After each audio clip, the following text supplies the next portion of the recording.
نواز اور نواز شریف کی طرف سے اجازت ہے تو میں آیا ہوں. اب ان سے جب کانٹیکٹ کیا گیا, جب ان سے اس بات کا پوچھا گیا تو انہوں نے کہا کہ یہ میں نہیں بتا سکتا کہ میں کیوں گیا تھا اور کس وجہ سے گیا تھا. اب ہم لوگوں نے بھی وہیں پہ رہنا ہے. آپ نے اگر وہاں کی سیاست اس طریقے سے کرنی ہے, کیونکہ وہ علاقہ غیر مند لوگوں کا علاقہ ہے, وہاں پہ سیاست اس طرح نہیں ہوتی کہ اپنے مفاد کی سیاست جو ہے وہ کی جائے. وہاں پہ لوگ اپوزیشن برداشت کرتے ہیں. بہت سارے لوگ ایسے بھی ہیں کہ جو سالوں سے چودھری نثار علی خان کے ساتھ ہیں, لیکن جب نواز شریف مسلم لیگ نون کی ذات پہ اٹیک ہوا ہے تو انہوں نے چودھری نثار علی خان کو چھوڑ دیا ہے. اور آپ مسلم لیگ نون کا حصہ ہوتے ہوئے وہاں کے ورکرز, وہاں کے لوگوں کی رائے جانے بغیر آپ چودھری نثار علی خان سے کیوں ملیں؟ وہاں پہ آپ نے جو وہاں پہ ان سے منتیں کی ہیں, جو چیز کی ہیں, کیا آپ کو اپنی سیاست پہ یا آپ کے جو ایک ٹینیور گزرا ہے اس پہ کوئی یقین نہیں ہے؟ اس کا تو واضح ہی سامنے آتا ہے کہ آپ جو پچھلا ایک دور گزرا تھا, آپ کو نہیں لگتا کہ آپ اس دفعہ وہاں سے ووٹ لے سکیں گے, کہ آپ کو مخالفوں کے پاس بھی جانا پڑ رہا ہے.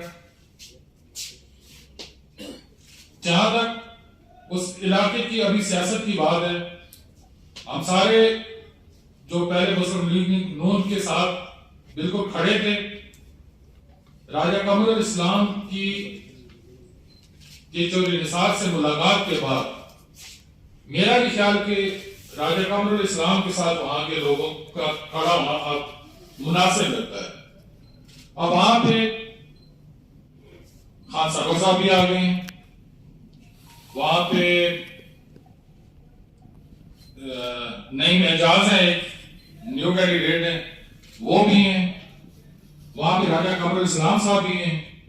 وہاں پہ کچھ نئے کچھ پرانے, وہ سارے الیکشن لڑ رہے, لیکن کسی اور بندے نے اس طرح کی کوئی حرکت نہیں کی ہوگی جس طرح راجہ قمر الاسلام صاحب نے کی ہے.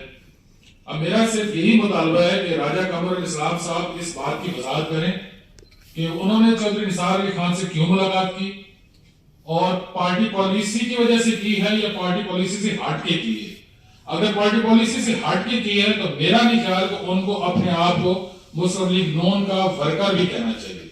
دوسرا, راجہ قمر الاسلام صاحب ہر جگہ پہ جا کر میں ایک معمولی سا بندہ ہوں, میں نے یہ کیا, میں نے اس طرح. راجہ صاحب, معمولی بندہ سیاست میں آپ لوگوں کو بھی بہتر پتا اور مجھے بھی پتا ہے کہ ایک معمولی بندہ سیاست میں آگے کرے گا کیا, جس کا اگر کوئی بیک گراؤنڈ نہیں ہے. وہ لوگوں کے مسائل کیسے حل کرے گا, وہ لوگوں کے ساتھ کیسے چلے گا؟ آپ کھل کے بتائیں لوگوں کو کہ بھائی میں سیاست میں ہے, مجھے ووٹ چاہیے. لیکن یہ منافقانہ سیاست اور اس طرح کا طرز عمل جو ہے وہاں کے عوام کو بالکل, میں یہاں پہ بیٹھ کے وہاں کی جو یوتھ ہے, ہماری آج میٹنگ ہوئی, وہاں پہ یہ ڈسکس ہوا کہ اگر مسلم لیگ نون کا کوئی ورکر, کوئی امیدوار اگر مخالف کے پاس صرف ووٹ کے لیے جاتا ہے تو ہم میں سے کوئی بھی اس امیدوار کو سپورٹ نہیں کرے گا اور نہ ہی اس امیدوار کو کوئی ووٹ دیا جائے گا. جی آپ کو کچھ سوال؟ تو پاکستان کی زیادہ تر عوام ایسی ہے جن کا بیک گراؤنڈ نارمل ہے, مڈل کلاس ہے, کیا آپ نے ان کی دل آزاری نہیں کی؟ آپ نے کہا کہ جس کا بیک گراؤنڈ نہیں ہے کہ اس کو سیاست میں نہیں آنا چاہیے. آپ نے سوال کیا کہ بیک گراؤنڈ کے بعد سیاست میں آ کے انہوں نے مسائل حل کیے ہیں.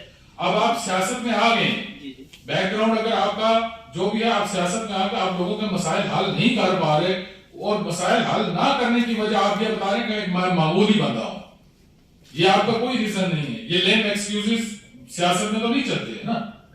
اچھا, دوسرا سوال آپ سے یہ ہوگا, آپ بار بار آپ نے یہ دہرایا کہ پارٹی پالیسی ہے یا نہیں ہے واضح کریں. کیا آپ کی پارٹی قیادت کے ساتھ رابطے نہیں ہے؟ کیا آپ پارٹی قیادت سے خود کلیریفائی نہیں کرتے تھے پارٹی پالیسی تھی یا نہیں تھی؟ سر, ہم نے کیونکہ ایک وہاں کو امیدوار ہے, ہم نے جب ان سے یہ چیز کلیئر کی ہے, انہوں نے یہ بتایا ہے کہ یہ بات میں ڈسکلوز نہیں کر سکتا. یہ بات کیوں نہیں ڈسکلوز ہو سکتی؟